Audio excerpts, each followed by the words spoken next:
Hello friends, मीनाज किचनमध्ये तुमचं खूप खूप स्वागत आहे.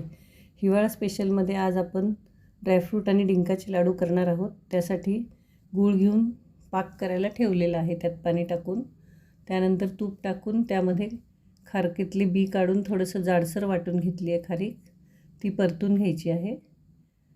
त्यानंतर खोबऱ्याचा खीस घ्यायचा आहे, तो पण भाजून घेऊया थोडासा.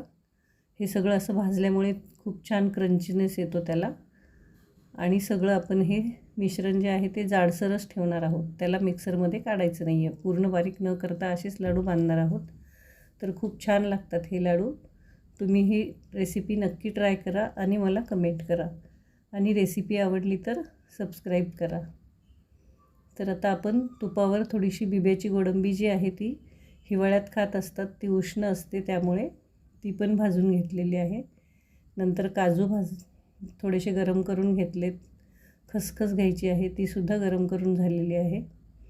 त्यानंतर आता डिंक जो आहे तो मी अगोदरच ओव्हनला फुलवून घेतला आहे. फक्त तुपामध्ये थोडंसं परतल्यामुळे ते अजून टेस्ट येईल. तर असा हा डिंक परतून झालेला आहे, तो पण असाच टाकून घेऊया. थोडीशी वेलची पावडर आणि जायफळ खिसून घ्यायचं आहे. तोपर्यंत आपला पाक तयार झालेला आहे. तो पाक आता ह्या मिश्रणामध्ये टाकून घ्यायचा आहे. तर डिंक असाच आणि सगळं जाडसर असल्यामुळे खूप टेस्टी छान लाडू तयार होतात. तर ही रेसिपी तुम्ही एकदा नक्की ट्राय करा. आणि आता ह्या मिश्रणाचे आपण लाडू वळूया.